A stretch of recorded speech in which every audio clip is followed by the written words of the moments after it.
We came across something that's going to be very sort of challenging moving forwards that we really need to sort out. I'm happy to join it. I don't know what I'm doing. Oh my god, it's so tight with the walls. We're just going to deal with the small bed and we're getting rid of these temporarily. Hopefully it's big enough for Liam, but we're going to test that out now. I wonder how finding a park up in the dark in the Lake District is going to be in a vehicle that we've never slept in before.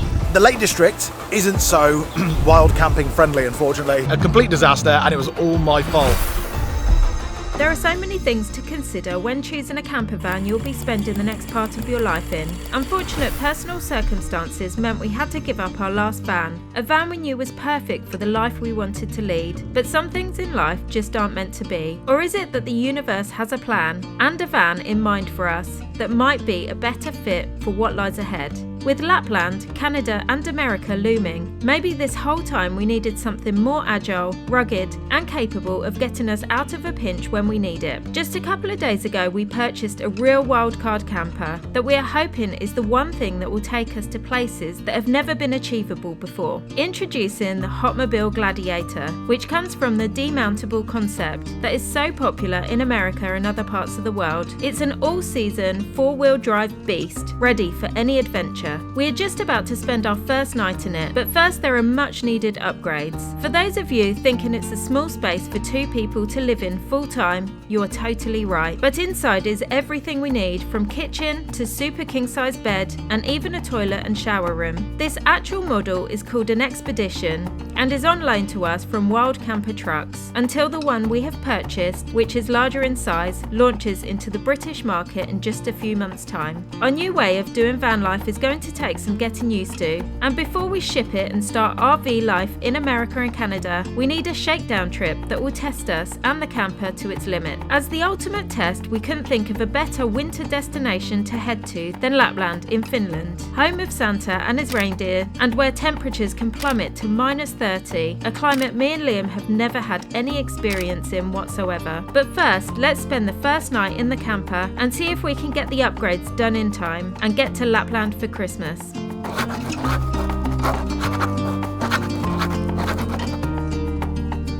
Welcome back to the channel. Well, we are in the back of our new camper truck, wild camper truck. Well, it's a Hotomobil Gladiator Expedition model wild camper truck. Well, last week we showed you a van tour of this, and we are just about to move into it full time and get ready for our Lapland adventure. However, we've hit a problem, and we've only just done the van tour video. Whilst doing the van tour video, we came across something that's going to be very sort of challenging moving forwards that we really need to sort out. If you look down right now, you'll see that I'm sat at our only dinette sort of table area, eating table, working, lounging area, and I can't fit my legs underneath the table because there's a fridge there. It's a really decent fridge. However, Janine and I can't get our legs under. Well, Janine can, but my legs can't because I'm 6'2". So it's going to be too annoying moving forward. So what we're going to have to do is take this to the Lake District, which is where the wild camper trucks are based, and get the engineer guy there to have a look at it. You can, if you wanted to buy one of these things, which you can buy, they are for sale. We'll leave the link and all the details of that in the description of this video. If you were going to buy one of these, then you can buy it without the fridge. You don't need to have the fridge there, or there's an option to have the fridge movable.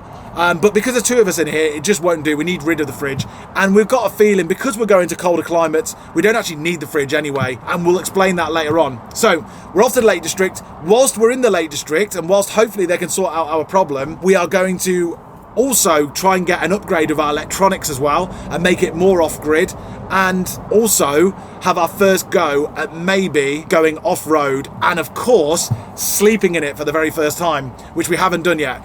We've got all our bedding in here, but we didn't get too comfortable until we got this bit sorted out first.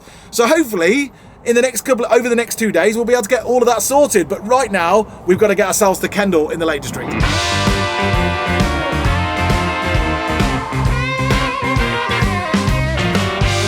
Okay, cool, so we are off. We are heading for the lakes, which we haven't been to in quite a long time. Also, a little bit nervous to stay in the demountable.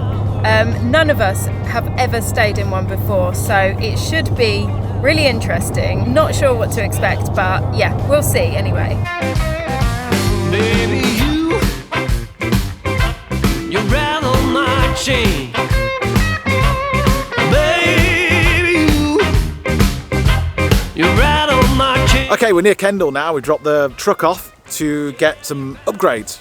We're not sure all of the upgrades and what's going to happen yet. We'll know at the end of it all. The guy who's doing it is very, very, very busy. So we're going to leave him to it and go and check out Kendal and then come back later on and see what's been done with the fridge situation, if it can be done and if it's better, if we can make it better. And there's going to be some electrical adjustments as well. So dead exciting, but we need to go to Kendal on the bus now. Heading off to the local town of Kendal, right in the heart of the Lake District, to kill some time whilst the upgrades are being worked on. We wandered through the beautiful, quaint town and grabbed a bite to eat from the local Wetherspoons, as all other cafes were closing, whilst waiting for a call from the engineer. As it turned out, the work wasn't finished, so our first night in the van is not going to be tonight. So we had an emergency overnight stop in the local travel lodge before heading back to collect the vehicle the next day. Okay, so he's done with the upgrades to the Gladiator now. We're gonna have to leave because he's really, really busy and it's an absolute state in the back as well.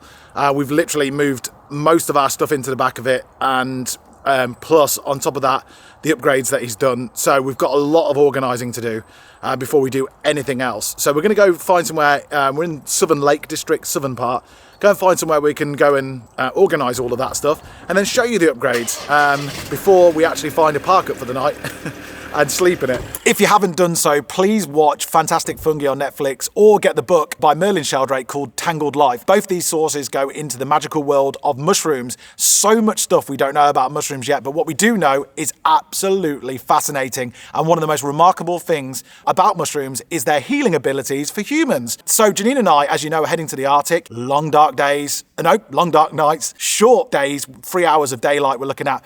So we've been always looking for things to help with our well-being and for general travel to keep us healthy on the road.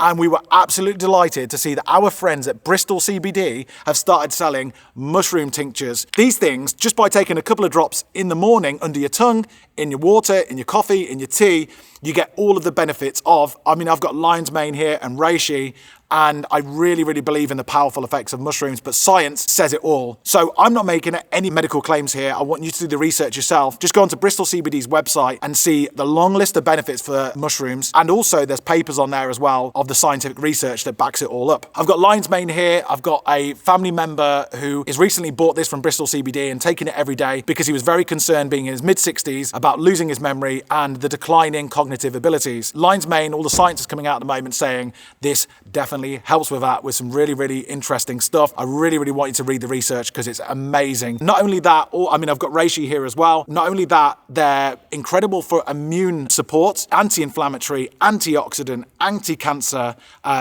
as we said, mood enhancer, stress reliever. Please go and have a look yourself onto Bristol CBD's website. And if you like it, literally, these bottles are going to last a very, very long time, which we're really happy about. A couple of drops in the morning, and we get to really, really look after our well-being on this big trip that we're going on. We're also very, very pleased and very, very happy that we've got a independent British business sponsoring this video. Bristol CBD, thank you. And they've given us and our audience a 20% off code when you're checking out at Bristol CBD at the link in the description. Make sure you use the code Happy Days. Baby, you are the one for me. Yeah, clear as daylight for anyone to see. How do you feel about joining the 4x4 club? I'm all right with it. I just don't have a bloody clue what I'm doing. I'm happy to join it. I don't know what I'm doing. I don't know if I'm in 4-wheel drive high or 4-wheel drive low or anything. I think I need to find that. I need to do some YouTubing to find out what the hell I'm doing. Yeah, I think so. Apart from that, is it actually in 4x4? No, it's always in 2-wheel drive. Oh, okay. But driving this around the Lake District down these tiny little lanes is better than driving a camper van. Yeah. And I know that because I've got experience with both now. Yeah. So this is definitely the right way. I feel more confident. It's not this one, is it, sweetheart? Yeah, no, it isn't. Keep going. You feel more confident in this? I feel more confident in this than anything we've had before. It feels capable, doesn't it? Yeah. Huh? I think this is too tight. Oh my god, it's so tight with the walls on either side. I don't think we can turn around now though. Well, we can't. We're all in. We're all in. We're all in. Please don't let anything come the other way. Please don't let anything come the other way. Beep, beep, so then they don't come up here. I'm sure we came down here in Morgan. We would not have come down here in Morgan. No, we accidentally came down here in Morgan and it was hell. We came down one way down in Morgan. Yeah. It wasn't this one. Morgan wouldn't fit.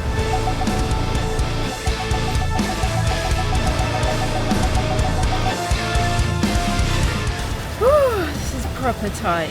This is a setup.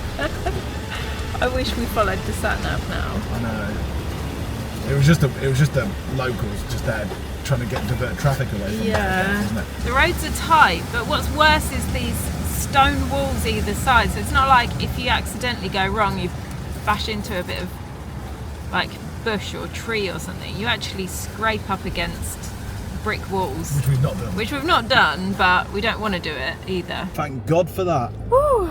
We're out on main roads now. Now, Janine, there's a little bakery down here. It's almost completely plant-based. There it is. Which one is it? I think it's down there, isn't it? You've got the thing, Janine. I can't know where I'm going. Let me check. Yeah, it's left. Janine is like the best navigator in the world, aren't you, Janine? Janine accepts the navigating responsibility and then completely forgets after about 10 seconds that that's her job. I like looking at the scenery as well.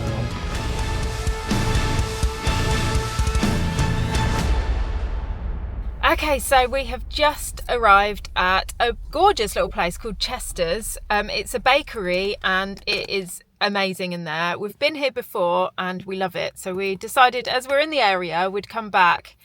We've parked up here in their car park and we're going to use this space to organise the disaster, which is the back of the van. We need to set it up so that we can sleep in it and we need to tidy it, and all of our literally everything that we own is in the back, these back two seats here. So we need to sort that out and just get our lives in order. That will probably impel you. Okay, cool. So I am about to make the bed because it's such a tip in there that all the cushions are everywhere. I just feel like we'll be in a better place if I can just make it a bit tidier, and then we're going to show you the upgrades. So yeah, but first make the bed. Started on mine like I speak to another. The sign to constantly see through each other. Okay, so this is our little bed nook. You can't sit up in it, but it's really cozy. You can sit up in that, You almost. can't sit up, you're bending over, but it is really nice. I actually really like the bed situation. It's really big. I think it's big. Hopefully it's big enough for Liam, but we're going to test that out now. But I really like the whole setup of having the bed separate to the kitchen and just like up the whole time. I'm not doing it alone. Yeah, this is doable. Yeah? Yeah. I mean, I am right up against it. I would say this is probably about just over 6 foot. Yeah. And I'm 6'2", so we're going to be in this for 2 to 3 months, and I can get away with that, Do you reckon? knowing that the one that we've ordered is longer. Yeah. So and bigger. Everything's bigger. So that's good. I'm cool with that. If you're right sleeping that side. Yeah, I'm okay sleeping that side as long as you don't come over to my side. I don't know what that has to do with anything. No, but I mean, as long as you don't use up my space, because it's less space that side. This is what I'm going to do. Don't you dare. I'd say this is I'd say this at this stage, it's like between a queen and a king, and then when it opens up, it's a super king. Yeah. If we want it, but we want it to keep it. We need the space, don't we? There's a light here. So. Yeah.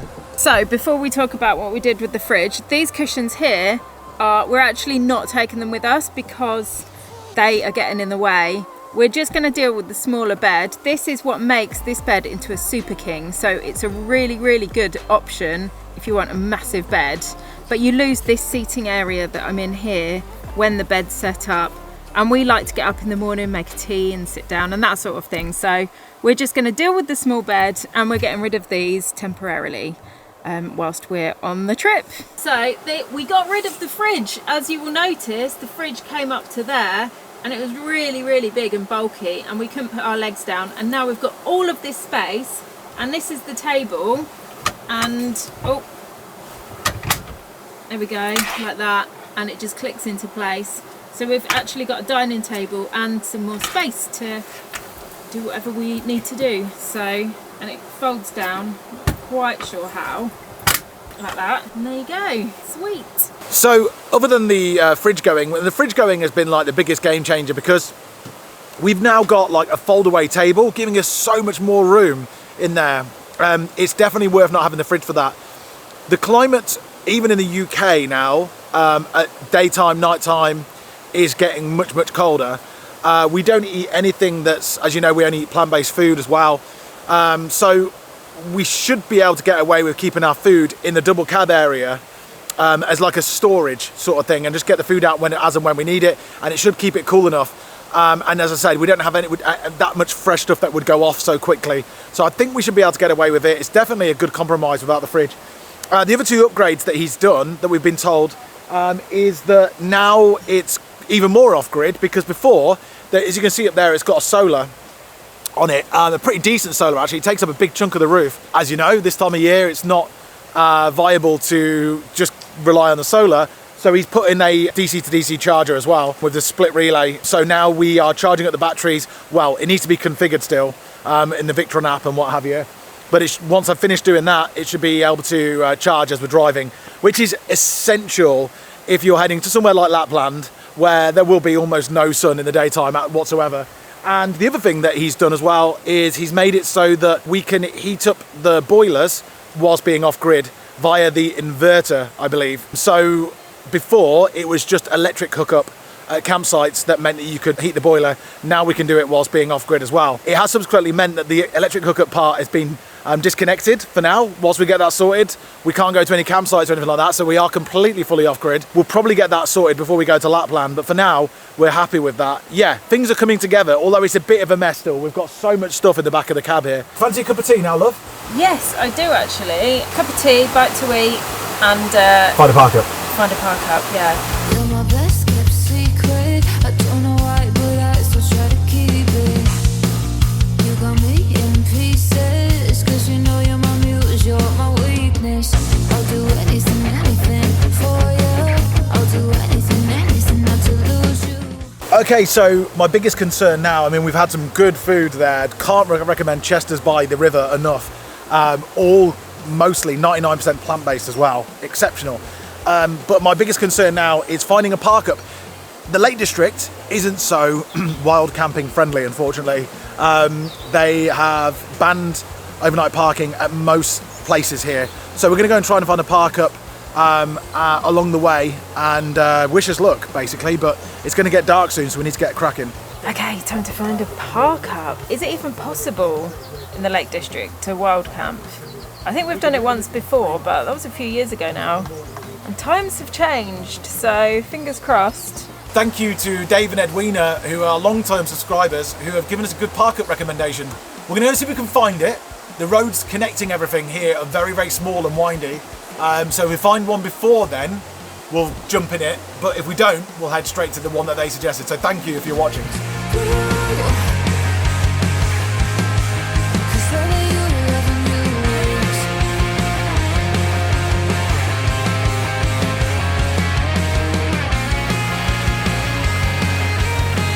How nice is this? We're right in front of this beautiful river. The leaves are at that colour now where they're like bright yellow. It's so pretty around here. Such a nice time to be up here in autumn. And what a perfect park up as well. I'm really pleased with this. What do you reckon? This will do for the evening. This is just a tiny little lay-by near a really nice river. And I've got a feeling this road will quieten down later on.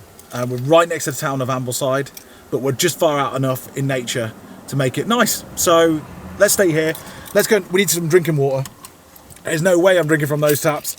Heading into the pretty town of Ambleside, a gorgeous little place brimming with outdoor shops, we took the opportunity to check out some snow gear for our up-and-coming adventure to Lapland and grabbed a couple of super snug fleece-lined bobble hats. Liam even has a torch on his, which he is pleased about, whereas my main priority was warmth and colour. Oh, flipping heck. Just got a phone call saying that we need to pick up the fridge that was taken out of the camper and taken away with us, which means that we're going to have to leave this park up. It's almost getting dark.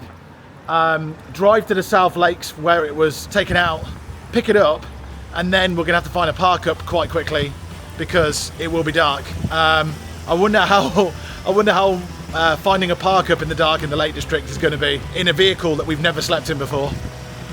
Oh, let's go find out. Do you remember when power clubs in the record store was religion, and we were ready to die for I think I've tried in dog turd as well. No, I can smell it. Oh. Oh, get out. Stinks. That's dynamite. Never hung with the friends or jocks, and we're always looking for a fight. Oh my gosh. Oh, time to leave this awesome spot. Gutted. Not meant to be. Never mind.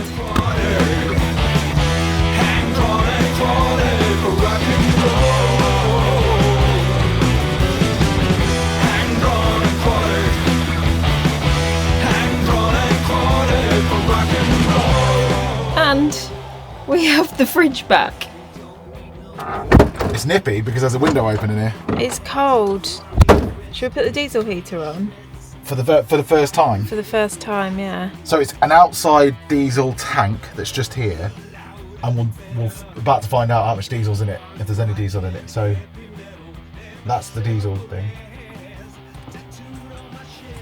Ooh. Where's it coming from? The diesel tank's outside. That's the diesel. That's the diesel heater. That's the diesel heater. Oh, it's stopped. The lights are flashing. That could be because there's no diesel in there. Ah, okay.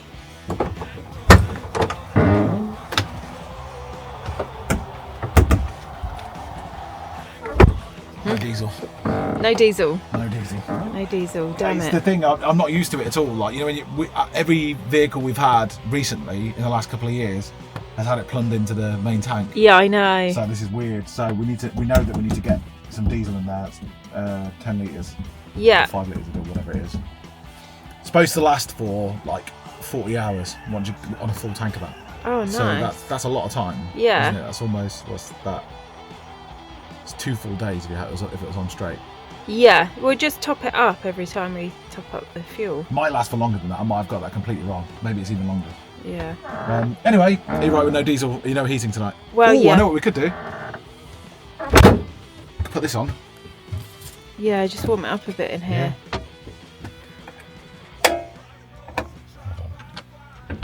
Right.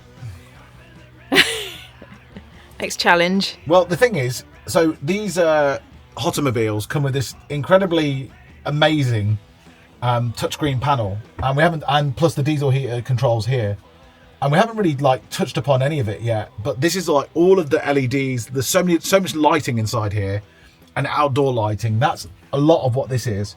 It's got bilge, open and close, which is the bilge would be grey water. We'll find that one out tomorrow. Outdoor lighting, USBs, inverter. It's got an inverter, water pump, which we'll turn on, and fresh water, grey water, all the lights, as I said, and then other things that I don't know what they are. You know, battery, state of battery, how much amps we're drawing, that sort of thing. So we have to get our heads around that. We sort of know how diesel heater controls work, except we've got no diesel. So all we need to do now is try and get the cooker to light. Hey! We've got warmth. Okay, cool. So whilst it's not ideal that we have this fridge in here, we are going to be getting rid of it. And that will free up some space. We're also going to get rid of these cushions. I think I might have explained that earlier, actually. These are going to be gone. So that's going to free up space up there. and we are going to get some diesel for our diesel heater. So everything's going to change. It's all going to get so much better. But for now, we are just setting up for our first night's sleep. It's not ideal, but we're both really tired, and I think it's going to be really comfortable. And it's warm already. The cooker's only been on for like 5 minutes or something, and it's warm. I can feel the warmth up there. It's lovely. So it heats up really quickly.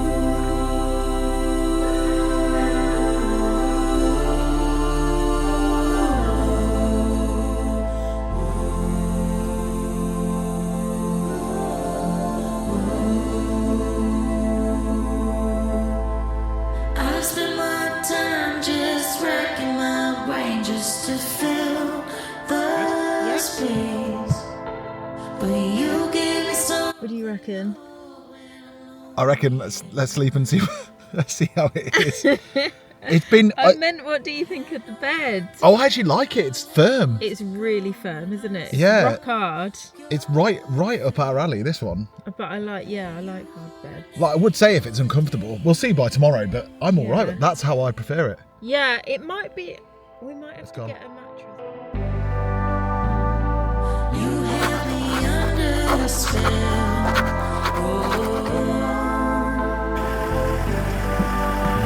I fell into heaven when I fell for you.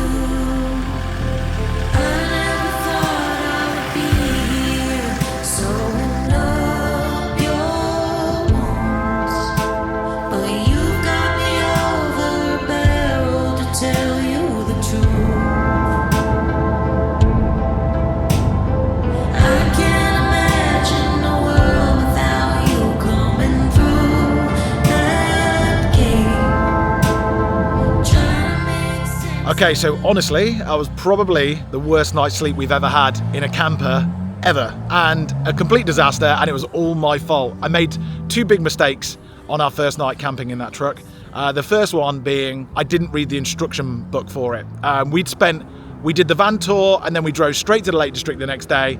I hadn't read the instructions that were supplied to us. I probably thought that, given that we'd done van life quite a bit, that we probably didn't matter as much. So we were concentrating just on doing the upgrades, and it turns out you do need to read the instructions because there's a little control panel in there, and the diesel heater is a German one. We're used to Chinese diesel heaters.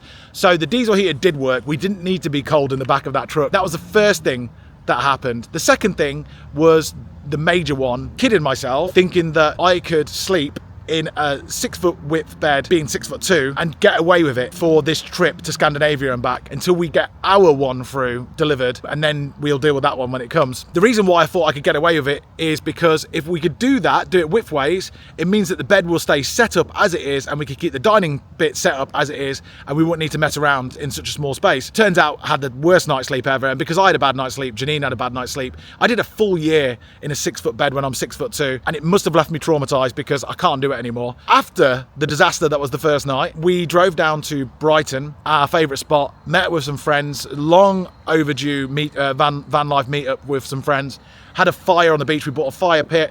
Janine made s'mores, which is 2 chocolate digestive biscuits, marshmallow and chocolate in. You'll probably see that on our channel at some point soon. And we had a great time. And the best thing about that was it was the next day and we rolled out the bed, and it rolls out to a Super King.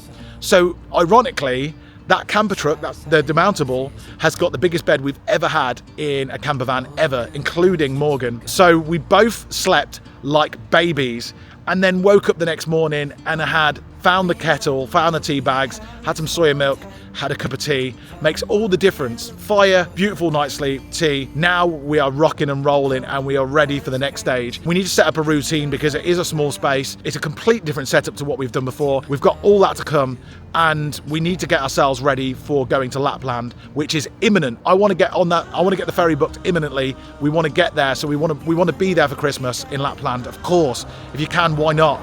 But we've got a lot to organise first, including testing how off-grid this van is and seeing if we are actually set up enough for it. If you want to see how that goes, please subscribe, and we'll see you next time as we test it all out and get closer to Lapland. Please give the video a thumbs up if you like it. See you next time. Before I sleep, hear the crickets, see the moon, side by side and through